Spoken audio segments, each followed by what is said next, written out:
Que la gloire soit rendue à la Mère divine.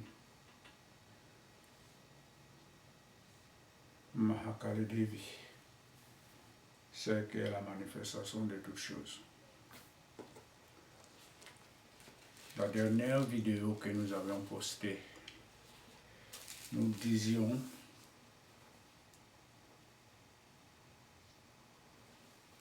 que nous apporterons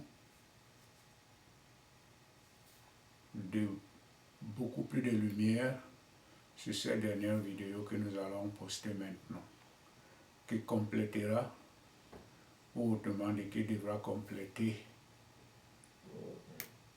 les deux premières dans lesquelles nous avions parlé du rôle de la femme dans le processus de l'évolution cosmique. C'est-à-dire, si nous devons bien comprendre le mystère de l'existence de l'homme dans ce monde de la matière réside dans ce processus de la création et aux manifestations du divin dans la matière. Quand on dit, et nous l'avions toujours répété, que Dieu créa l'homme à son image et à sa semblance, c'est-à-dire que Dieu se manifesta en tant qu'homme et tel qu'il est, à sa ressemblance. Donc, aujourd'hui, nous allons alors compléter la meilleure compréhension de ce mystère. Nous allons relire encore le livre biblique de la Genèse, chapitre 1, verset 26. Et Dieu dit encore, faisons l'homme à notre image et à notre ressemblance. Et Dieu s'est mis, au verset 27, et Dieu s'est mis à créer l'homme à son image et à l'image de Dieu. Il le créa, mâle et femelle. Il les créa. Voilà ce que nous dit la Bible. Le verset 26 ici dit, et Dieu dit encore, faisons l'homme à notre image et à notre ressemblance. Quand il dit faisons, il s'adresse à qui? Qui représente le pluriel, donc Dieu fait allusion ici quand il s'agit de la création. C'est pour ça que nous avions dit tout simplement la dernière fois que dans tout un chacun et en Dieu lui-même, il y a une pluralité fondamentale qui se divise en deux. Et la métaphysique hindoue nous l'avait bien expliqué. J'avais dessiné le corps humain et au centre de cette colonne qu'on appelle Shushuna, en hindou, il y a deux parties qui se différencient. Il y a le côté gauche que les hindous appellent Ida, c'est le féminin, à partir du corps, du côté gauche, les hindous appellent Ida. Et le côté droit, c'est Pingal. Quand Dieu dit faisons, lui, il se représente en tant que macrocosme, immuable et sans changement. Donc il prend le côté droit, l'aspect féminin et l'aspect masculin de cette polarité. Il s'adresse alors à l'aspect féminin de cette même polarité qui ne représente qu'un.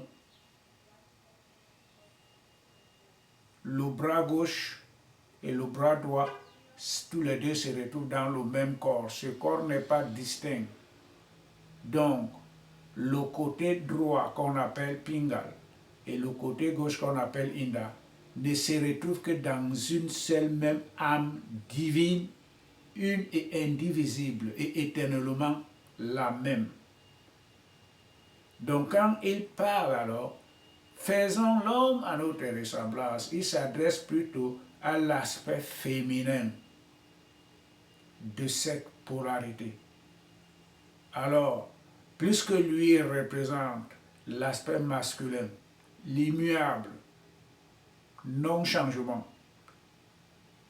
sans activité, maintenant, il faut qu'il fasse quelque chose. Donc, il fait référence à l'autre aspect qui est actif, qui est créatrice. C'est l'aspect féminin, qu'on appelle Ida. Ou autrement dit, alors, on a bien compris, la mère divine. C'est elle qui mène tout dans la création. Tout ce qui existe et a existé et existera, c'est elle. Quand l'immuable qui ne peut rien faire dit faisons, il s'adresse alors à l'aspect féminin qui est cette polarité qu'on appelle Ida. C'est elle alors qui va se mettre en activité maintenant pour apporter toute la création. Alors, il fit alors cet homme-là, comme à sa ressemblance, doté en lui cette même polarité, mâle et femelle. Et c'est pour ça que nous avions dit la dernière fois que tout un chacun a cette polarité fondamentale en lui, mâle et femelle. Et la métaphysique hindoue nous l'a bien, il nous a aidé à mieux comprendre comment cela se passe. Donc maintenant, c'est ça que nous avions dit donc la dernière fois, que nous allons apporter plus d'amples explications sur ces mystères. Donc, nous devons comprendre, en continuant à lire le verset ce livre biblique de la création, de la Genèse, que le mystère de la création, l'évolution de l'être humain dans ce monde matériel repose sur ce mystère de la création. Dieu continue. Nous allons continuer donc maintenant à lire au verset 31. Après cela, Dieu vit tout ce qu'il avait fait et voyait tout ce qu'il avait fait et qu'il était bon, très très bon. Il vint un soir et un matin, ce fut le 6e jour. Donc, l'homme, Dieu se manifesta ou créa l'homme à son image avec la même polarité, et ce fut le 6e jour. Donc, au 7e jour, Dieu dit qu'il rentra dans le jour de repos et il le sanctifia et le bénit. Nous allons donc maintenant voir le progrès de sa propre révolution dans ces mystères. Dieu dit, il fit venir tous les animaux auprès de l'homme pour qu'il les donne, pour qu'il donne à chacun de ces animaux, chaque animal, ce nom, un nom qui devait lui être propre. À partir de cela, il reste encore, nous devons comprendre qu'il reste encore l'essence divine dans cette polarité manifestée sous l'aspect humain. Il reste encore cette essence-là. Cette essence. Parce que l'être humain ordinaire ne pouvait pas avoir la capacité intellectuelle de trouver ce nom. Il ne l'a pas répété. Et il y a alors des innombrables, des infinis. Voilà. Donc il y avait encore l'essence divine dans cette forme d'âme qu'il venait de sortir à son image et qu'il amena alors les animaux pour les bénir. C'est pour ça que dans certains saints livres, Dieu appela les anges pour s'agenouiller devant l'homme qui a eu cette sagesse de donner le nom à tous les animaux. Les anges, sachant qui est l'homme, se limitant seulement à l'aspect humain de l'homme qui n'est pas grand-chose, ils refusent. Ils disent à Dieu que nous n'allons pas nous agenouiller devant l'homme. Voilà, c'est dans d'autres saints livres qu'on appelle par exemple le livre musulman. Le saint livre musulman. C'est bien contenu là-dedans. Alors ils refusèrent de bénir cet homme, parce que les anges se limitaient seulement sur l'aspect extérieur de l'homme, mais ils ne savaient pas qu'en cet homme-là, il existait encore l'essence divine.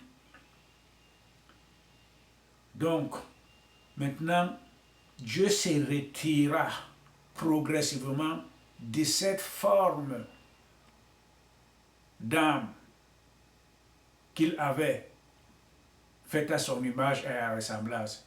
Vers la fin, il ne restera que ce qu'on appelle la maya, ou l'image simple.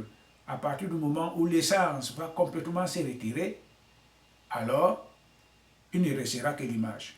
Nous avions vu ça sur d'autres aspects. Comment quand l'énergie divine, l'image divine propre, l'essence se retire de la matière, il ne reste que la coquille. Et c'est ça que représente l'homme aujourd'hui. Pourquoi? Nous allons continuer toujours à apporter la lumière sur la meilleure compréhension de ces mythes de la création.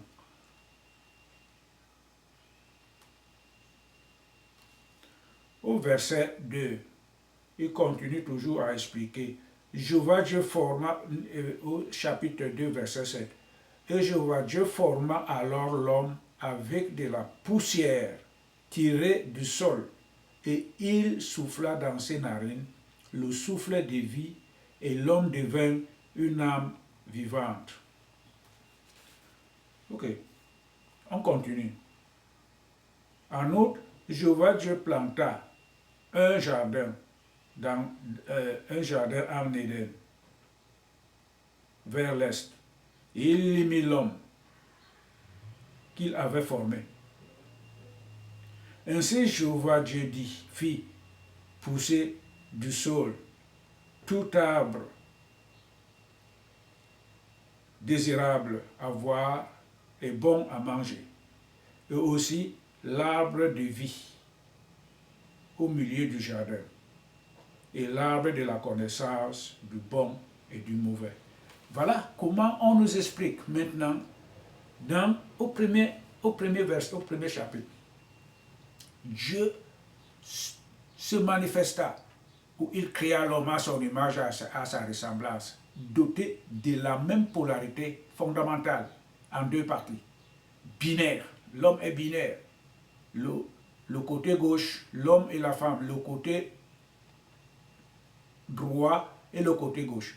Les deux représentent une seule âme éternelle, une et indivisible. Il le laissa dans l'homme. Il se retire, il laisse ce processus dans l'homme. Maintenant, on nous fait comprendre qu'il tira seulement, c'est-à-dire que l'autre aspect de l'homme, qui n'est plus l'essence, qui n'est que l'image, il est quoi? Il est formé de la poussière et d'un souffle de vie. Les forces vitales, les 5 forces vitales, l'air, l'eau, le feu, la terre, les 5 forces vitales, c'est ça que l'homme représente maintenant. Donc l'essence n'y est plus. Et c'est pour ça que Dieu va commencer donc à donner des ordres, à donner des lois. Par exemple, tu ne dois pas manger ceci. C'est pour ça qu'on nous fait comprendre qu'au jardin d'Éden, il fait pousser un jardin vers l'est. Il y planta l'arbre de vie au milieu et l'arbre de la connaissance du bon et du mauvais. Lui, Dieu, il est éternel. Il n'a pas, il est au-dessus des lois. Il est au-dessus de la souffrance. Il est au-dessus de la famine, de la fatigue, des maladies. Il est la connaissance. Ce n'est pas qu'il a la connaissance. Il est la connaissance. Il est connaissance. Comment alors il va s'interdire, lui, de faire quelque chose qui puisse lui empêcher d'avoir cette connaissance? Pour faire quelque chose qui va lui empêcher d'avoir la vie. Il est la vie. C'est pour ça alors que nous devons comprendre que Dieu qui s'est manifesté en tant qu'essence divine dans l'homme se retirera de cette forme avec toute la plénitude de sa divinité. Il laissa seulement dans cet homme le processus de le devenir. Il laissa seulement le processus de le devenir. C'est pour ça qu'il dit, ne mange pas ce fruit, parce que le jour où tu le mangeras, tu mourras. Il laissa l'étincelle divine dans cet homme-là. Et lui, il se retira avec la plénitude de sa divinité. Voilà donc cet homme qu'on appelle Adam. Nous allons progressivement à mieux comprendre le mythe. Quand l'homme aura mieux saisi ce mythe de la création, alors il se retrouvera dans cette création-là. Cet Adam n'est pas celui-là, cet Adam c'est nous-mêmes, à l'heure où nous parlons. Tout un chacun de nous est cet Adam, dans lequel l'essence divine dans sa plénitude se retira. Il ne laissa que l'étincelle qui devait être développée au cours de sa propre révolution cosmique pour permettre à l'homme de mieux comprendre que je suis peut-être cela, à l'image de celui-là, mais qu'est-ce que je dois faire? Et c'est là où se trouve alors aujourd'hui l'humanité en son entier. Nous allons continuer. Or, il y avait un fleuve. Il y avait un fleuve dans le jardin qui arrosait. Il ne pleuvait pas. Il y avait toujours les brumes qui se levaient tout le matin pour apporter la fraîcheur sur l'étendue du jardin. Ici alors que commence maintenant la meilleure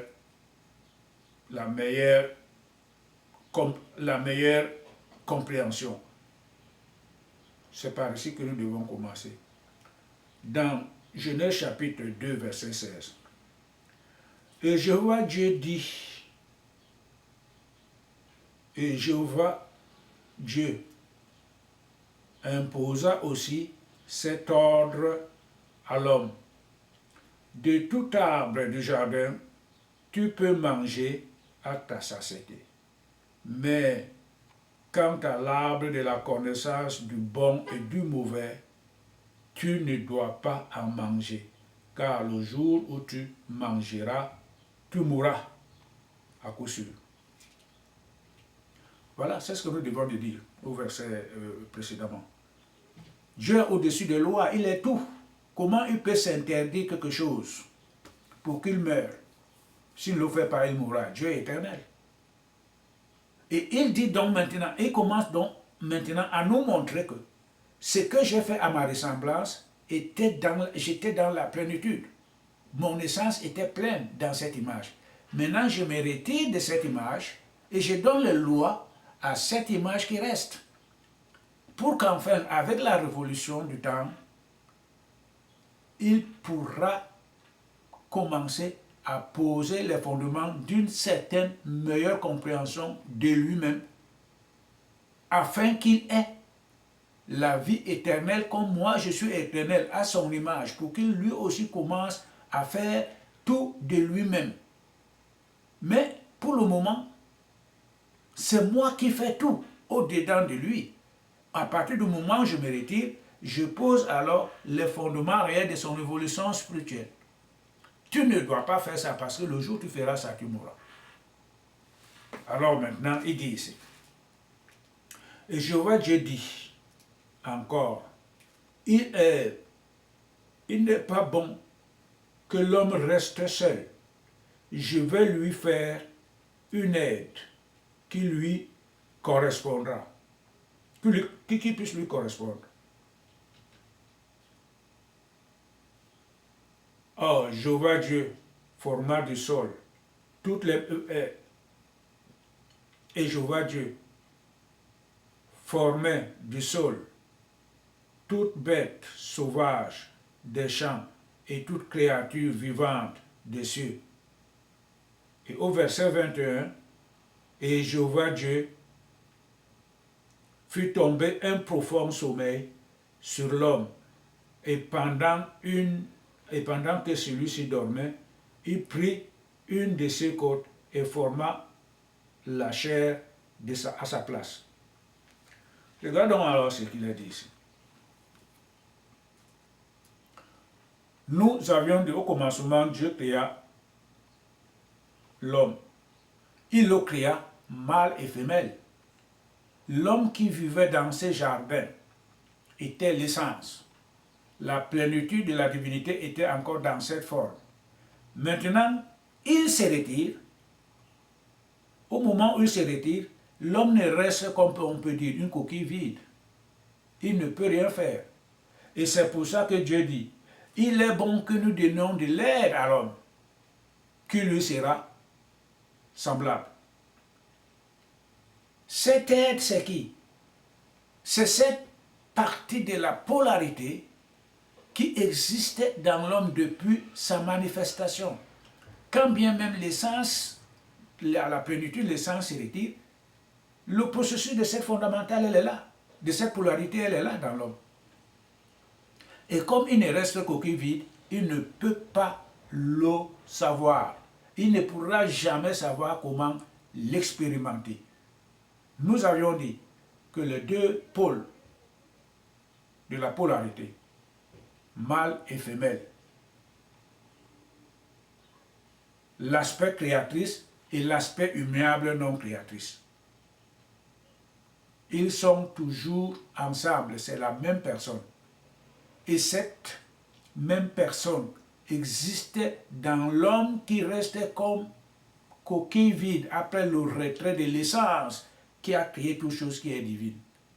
Et c'est pour ça qu'il dit donc, donnons de l'aide à l'homme, que lui sera semblable. Il avait déjà cette aide. Il avait déjà cette aide. Parce que la ressemblance ici se répercute en la divinité même. Quand il a envie de créer, de se multiplier, de faire quelque chose, il fait quoi? Il dit faisons. Alors l'aspect féminin, qui est le symbole de l'énergie créatrice, ou la mère divine, doit se mettre en activité. Lui, il a ses pouvoirs, parce qu'il est cela. Et la coquille qu'il laisse, quand il se retire de cette matière, son essence, il ne reste que l'image. Cette image, n'ayant pas ce pouvoir mystique de se multiplier et de créer, il faut donc qu'il lui donne de l'aide. Cette aide, c'est quoi? C'est faire sortir cette polarité qui est cette partie de la polarité qui représente l'énergie créatrice, l'énergie de la multiplicité des consciences. Ça dort dans Adam, parce qu'on a dit qu'il y a l'aspect masculin qui représente le Dieu immuable et l'aspect féminin qui représente la déesse créatrice. Cette déesse créatrice qui est la femme, le symbole de la femme, dort dans Adam. Il ne pourra jamais le savoir.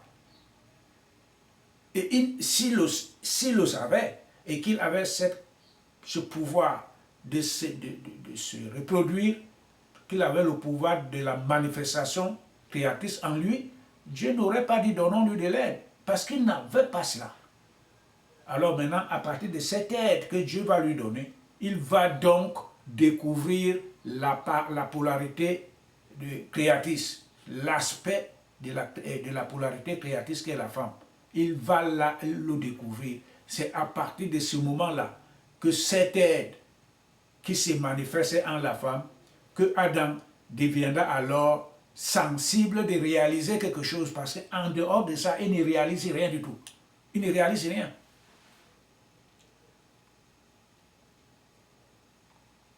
C'est pour ça qu'on dit au verset 21, comme il ne pouvait pas, comme Adam ne pouvait pas avoir ce pouvoir de se manifester par lui-même, l'aide que Dieu va donner à Adam, c'est de faire sortir cette partie de la polarité qui est l'aspect créatrice, ou la femme. C'est pour ça, alors, comme nous dit ici, au verset 21, alors Jéhovah Dieu fit tomber du profond sommeil sur l'homme, et pendant que celui-ci dormait, il prit une de ses côtes et forma, voilà, ça c'est le jeu. Bon, il forma la femme. Et puis, Jéhovah Dieu bâtit en femme la côte qu'il avait prise de l'homme, et il l'amena vers l'homme. Alors l'homme dit, celui-ci est enfin l'os de mes os et la chair de ma chair. Celle-ci sera appelée femme, parce que de l'homme, celle-ci a été prise. Avant, donnant de l'aide à Adam, Dieu s'intéresse encore à son aspect créatif qui est sa femme. Nous avons dit que là-bas, dans son essence, il fait appel à sa femme et les choses se manifestent. Ici, Adam ne peut pas faire à sa part. D'abord, il ne sait même pas que la femme existe en lui. Il ne le sait même pas. Quand tu ne sais pas, comment tu peux faire appel à quelque chose dont tu ignores? Donc c'est Dieu toujours qui veut laisser la substance créatrice, la substance de la reproductivité en l'homme quand il se retire totalement. Il dit, donnons de l'aide à Adam, afin que celui-ci soit conscient qu'il peut avoir une force de reproduction en la personne de sa femme. Quand bien il ne le savait pas, donnons donc lui de l'aide pour qu'il le sache. Alors, pour que cela soit manifeste, il faut que l'homme soit endormi. Pourquoi il doit être endormi? Avant que la femme ne sorte de lui. Voilà alors le processus de la reproduction créatrice de l'homme aujourd'hui dans le monde, dans ce monde dans lequel il se trouve. Ce monde est complètement plongé dans de l'obscurité de l'ignorance. Et ce n'est que dans cette obscurité de l'ignorance que sortira de l'homme l'aide qui lui conviendra pour sa reproduction, pour sa manifestation créatrice, qui devront lui permettre de s'affranchir de cette ignorance, de cette obscurité, et de se rapprocher alors du divin pour sa libération finale. C'est ça le mystère que nous devions bien comprendre. C'est très intéressant. Cet homme qu'on appelle Adam, pour qu'il ait de l'aide, il fallait qu'il soit profondément dans un sommeil. Et c'est ça qu'on retrouve aujourd'hui. C'est ce sommeil-là, un sommeil profond, un plein sommeil, plein d'ignorance, c'est-à-dire de l'obscurité de l'ignorance, qui donne à l'homme l'impossibilité de se connaître lui-même. Aujourd'hui, quand on parle de tout cela, les gens vont d'abord, ils ne peuvent même pas comprendre qui ils sont. Ils vont te dire, oh, ça c'est une affaire d'Adam, moi je ne suis pas là-bas. Aujourd'hui, à l'heure où nous parlons, tout un chacun de nous représente Adam. Tout un chacun de nous représente Adam. La seule différence qu'il y a, c'est qu'il y a un Adam à qui Dieu a décidé qu'on doit donner de l'aide. Lui là, il sort du sommeil profond de l'ignorance spirituelle. Il sort de là. Et il verra de lui-même, de ses propres yeux, cette femme Ce n'est pas qu'on va te dire, cette femme va se manifester devant toi. Tu vas la toucher. Comme Adam a dit, oh voilà, cette fois-ci, elle a la chair de ma chair. Tu vas la toucher, tu vas la parler, elle va te parler. Voilà l'aide. Quand on n'a pas cette aide, on est dans un profond sommeil de l'évolution cosmique qui permettait à l'homme d'avoir la libération. C'est pour ça qu'on dit ici que Dieu planta dans le jardin l'arbre de la connaissance du bien et du mal. Et il dit à l'homme de ne pas le manger. Maintenant, quand l'homme reçut cette aide, et il vit sa femme, il lui donna un nom. Quel fut le premier rôle de cette femme? Quel fut son premier rôle? Le premier rôle, c'était d'aller prendre le fruit de l'arbre. Il y a ce jeu cosmique qu'on nous fait comprendre qu'il rencontra le serpent. C'est vrai, ce serpent, c'est quoi? C'est la Kundalini.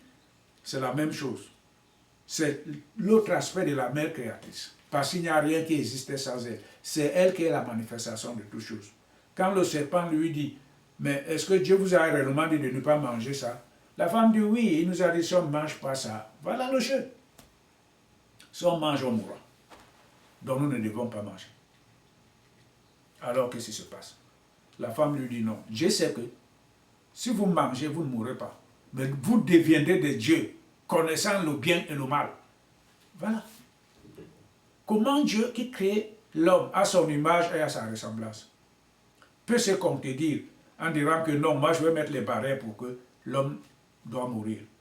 Dieu n'avait menti ni la femme, ni le serpent. Dieu savait que cet Adam dont on parle là, à qui il a laissé le processus de son évolution, en se retirant, il lui a laissé les jalons d'avoir les perspectives de la vie éternelle. Le serpent le savait. Dieu le savait aussi. C'est pour ça qu'il a fait ça. Maintenant, quand Dieu dit, si tu manges, tu meurs, qui devait mourir, c'est l'ego. Parce que cet Adam dont on parle là, il n'avait rien de connaissance divine. C'est l'ego. C'est pour ça que Dieu ne lui avait pas demandé d'aller construire un temple quelque part dans le jardin et se mettre à l'adorer. Vous pouvez vérifier, dans aucun livre spirituel saint dans ce monde matériel nous indique que Dieu avait créé l'homme. Il dit que Dieu a créé l'homme. Tout le disent. Mais il n'avait pas demandé à l'homme de l'adorer. Pourquoi? Pourquoi? Il n'a pas dit, il a dit seulement à l'homme, voilà la rivière, tu peux te laver. Il faut cultiver le jardin. Quand tu as faim, tu manges. Et sois en harmonie avec tes frères, tes aînés comme les animaux, les plantes et tout. Parce que l'homme est la dernière créature. Tous les autres sont anciens plus que lui. C'est pour ça que lui, il va les aimer, les entretenir. Parce qu'il a eu le pouvoir plus que. C'est tout ce que Dieu lui a demandé. Il ne lui a pas dit d'aller construire quelque chose, se mettre à l'adorer. Pourquoi? Parce que toutes les conditions étaient réunies pour l'homme qu'il soit seulement limité sur les conditions d'ordre matériel. Cultiver le jardin, c'est une activité matérielle. Aller se laver soi-même, cuire, manger, parler avec, c'est toujours d'ordre matériel, pas plus. C'est ça que représente l'ego, ou l'homme ordinaire de notre ère. L'homme ordinaire de notre ère ne représente rien du tout sur le processus de l'évolution cosmique selon le plan divin pour pouvoir acquérir la connaissance et la vie. Non, l'être humain ordinaire se limite seulement sur les activités matérielles de ce monde de forme. C'est ça. Il n'y a rien qui a changé. C'est ça que nous devons mieux comprendre. Que nous ne sommes rien que l'ego. Dieu ne nous a pas demandé de l'adorer. Alors quand Dieu dit, si tu manges, donc tu obtiendras la connaissance. Et c'est cette connaissance libératrice qui te permettra d'avoir la vie éternelle. Dès lors qu'on ne l'a pas, on n'est que l'ego qui se limite dans ce monde moribond avec tout ce que ça représente comme activité. Alors, Dieu dit, la femme vit donc qu'elle peut manger. Elle mangea, et après elle amenait ça à l'homme, et l'homme mangea. Voilà l'aide que la femme apporte à l'homme. Elle n'a pas dit à l'homme, viens me montrer que tu m'aimes à faire des enfants. Ce n'était pas ça.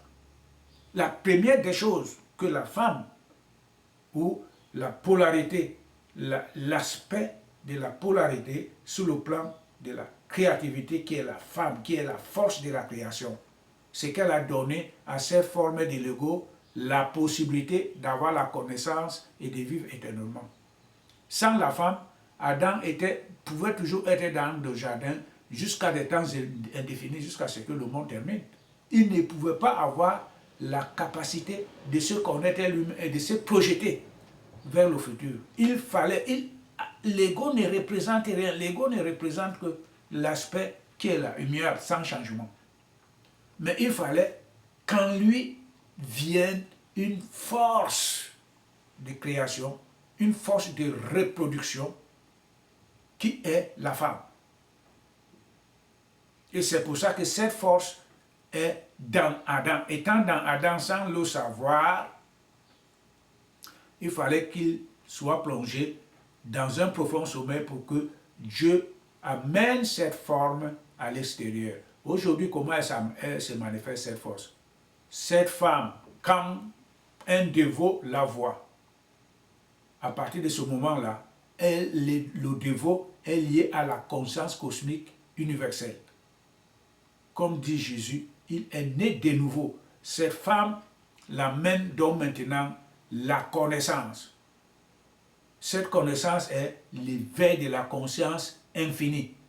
À partir de ce moment-là, l'homme ne voit plus les choses rien que sur le plan matériel. Il commence à évoluer sur le plan spirituel. Ce n'est qu'à partir de ce moment-là qu'il peut commencer à se poser des questions. Il sort de cette ignorance de l'obscurité, il sort de cette obscurité de l'ignorance qui est la maya de ce monde, l'illusion. Il sort de là. C'est pour ça que Christ n'a plus tard, plutôt, avait dit, 5000 ans plus tôt, avait dit à son disciple Arjuna, nous l'avions bien expliqué la dernière fois, Arjuna est autre chose que nous aujourd'hui, pas plus. Arjuna n'est pas une autre créature, c'est nous, l'Arjuna modèle c'est nous. Et comme Adam, il y a deux aspects, il y a l'un qui a eu la connaissance, qui a reçu de l'aide, et cette aide, qui est la femme, s'est réveillée en lui, ou l'éveil de la conscience, il a reçu la connaissance, et maintenant il évolue vers la vie éternelle. Et l'autre, il doit attendre cette aide. Il n'y a pas deux possibilités. Il n'y a pas sentence, il voit. Il y a soit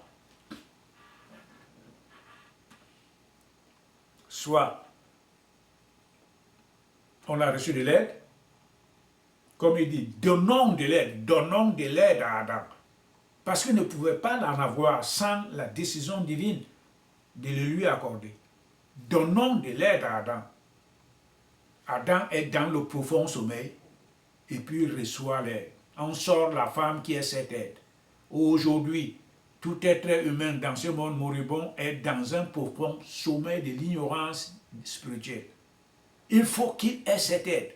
Quand il aura cette aide, il verra cette femme comme Adam avait vu le ciel. Le premier avait vu le ciel. Il le verra. On répète encore que cette femme te parle. Tu la touches, tu apprécies même sa beauté. Et elle te dit oui. Elle prend le sexe devant toi pour te montrer que maintenant, tu es connecté avec la conscience cosmique universelle. Tu ne peux plus vivre avec une autre femme. Ça, c'est impossible. C'est impossible. Tu as maintenant ta femme, c'est celle-là qui est ton soi réel. La polarité de l'aspect créatrice, c'est ton énergie. Comme le divin lui-même, Ma Kali, la Shakti Devi, est l'énergie du Dieu créateur, du suprême Dieu qui est l'autre aspect. Sans elle, personne ne connaîtra l'aspect immuable de la divinité, puisque c'est elle qui est toute chose, c'est elle qui est la manifestation de la connaissance et tout, et de la reproduction en toute chose. Ce n'est qu'à travers ces activités créatrices qu'on reconnaît, qu'on arrive à connaître l'aspect immuable, qu'on appelle le macrocosme. Donc l'aspect immuable de l'être humain individu dans son état de l'ego représente seulement cet ego. Il ne peut rien faire. Il est dans l'obscurité de l'ignorance. Tout ce qu'il fait ne résume que sur la maya, l'illusion. Je dois construire la maison, je dois amener mes enfants à l'école, bla bla bla bla bla, j'ai mon compte en banque, bla bla bla, on doit construire une usine là. Ça ne se limite qu'à cela. Dieu n'avait pas demandé à l'homme de l'adorer. Et c'est aujourd'hui encore, cela est réellement clair. Dieu ne demande pas à l'homme ordinaire de l'adorer. Comme il n'a pas, dès le premier temps de la création, demandé à Adam de l'adorer. Et pourquoi alors aujourd'hui, on trouve les églises partout qui naissent tous les jours et en pleine contradiction entre elles? Parce que c'est la maya de l'homme.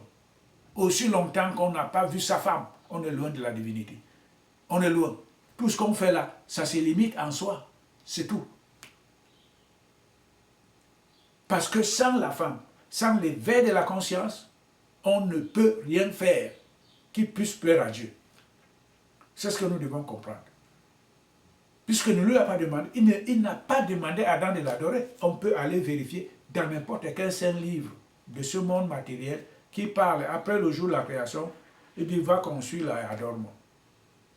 Cela est venu dans sa propre révolution cosmique, après des âges, que les humains commencent alors à se poser des questions. Mais d'où nous venons? Mais d'où on va? On doit alors se rapprocher de l'essence divine qui peut être en nous. Parce que tout n'est pas seulement d'ordre matériel. Tout cela dépend effectivement de la propre révolution de la mer cosmique à travers les âges. Alors les gens commencent alors à adorer Dieu. Mais cela n'a pas suffi pour que l'homme soit libéré. Il faut que le divin se manifeste. Créer par exemple une voie comme le karma yoga en la personne de Krishna. Que Ram vienne, pose le fondement de l'action juste qu'on appelle le dharma. Même si celui-ci t'a fait n'importe quoi, ne fais pas comme lui. Toi, continue toujours à faire le bien. Ça, c'est le dharma. Krishna vient donc maintenant dire que le karma yoga, c'est la pure voie de la libération, c'est le même, mais ça va seulement progressivement. Et Jésus vient, il récite la même chose. Il faut que le divin incarne, et pour qu'il vienne apporter quelque chose au-delà de la simple imagination, l'adoration divine, en créant les Védas, en créant les temples, on adore, tout ça c'est bon. Mais il n'y a rien qui sort de là pour amener l'homme à la libération. Il faut toujours et toujours qu'à partir de cette lueur d'espoir qui puisse naître à partir de ça, il faut que la divinité accorde l'aide. Il faut que la divinité accorde l'aide.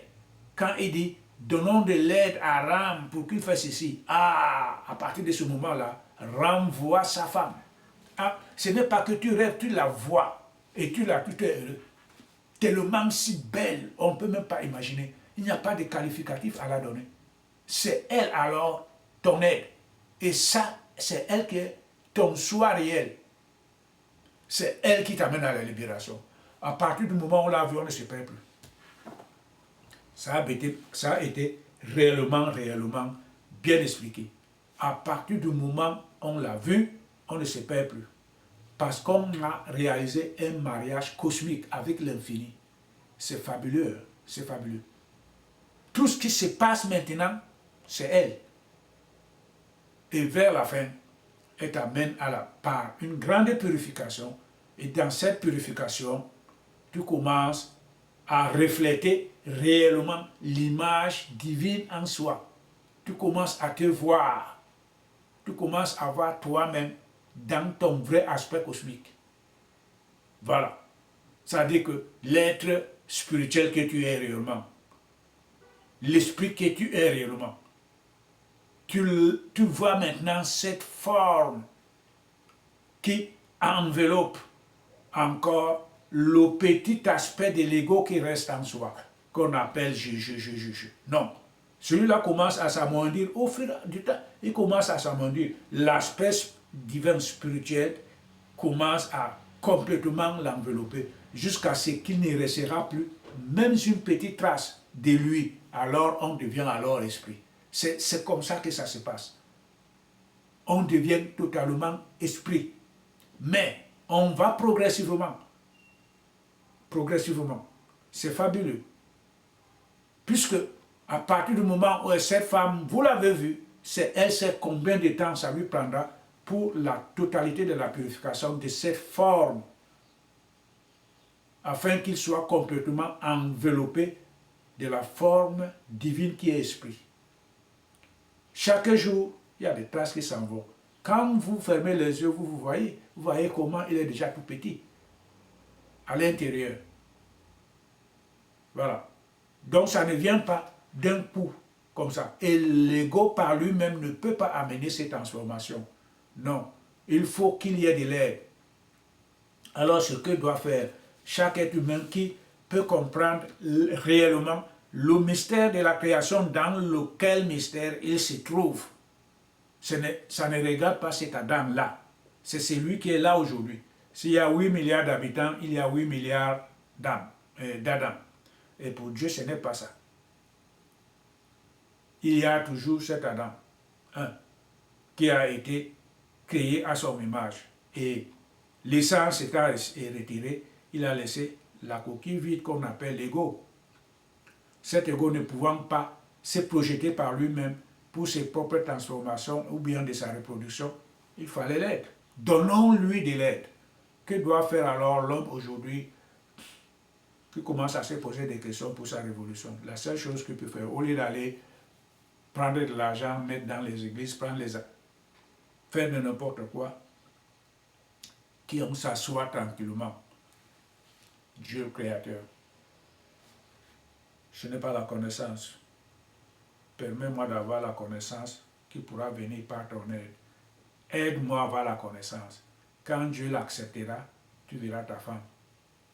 Tu verras le projet de toi-même. Ton aspect féminin qui est une partie de ta polarité. La polarité fondamentale, nous l'avions plusieurs fois dit, qu'elle représente deux aspects. L'aspect féminin et l'aspect masculin. L'homme verra, si c'est un homme, verra la polarité, l'aspect de cette polarité fondamentale qui est la substance féminine. Et c'est l'aspect de la reproduction de lui-même. Et c'est sa propre force de création. Comme Dieu, à l'image de Dieu, c'est la même chose. Dieu ne fait rien, c'est sa femme qui fait.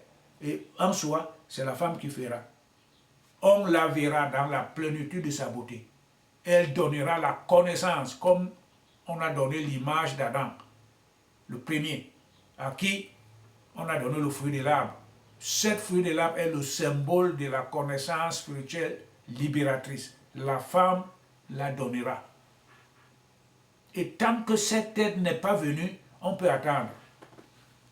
On restera sur le plan de l'ego et dans tout ce que nous pouvons faire en rapport avec notre culte du divin. Il faudra l'aide. Voilà, il faudra que cette aide arrive. Et c'est pour ça que nous voulions exactement apporter le complément de notre lumière sur les précédentes vidéos. Ce mystère, ça termine ici par la compréhension selon laquelle donnons de l'aide à la femme, à Adam. Cette aide, c'est la femme.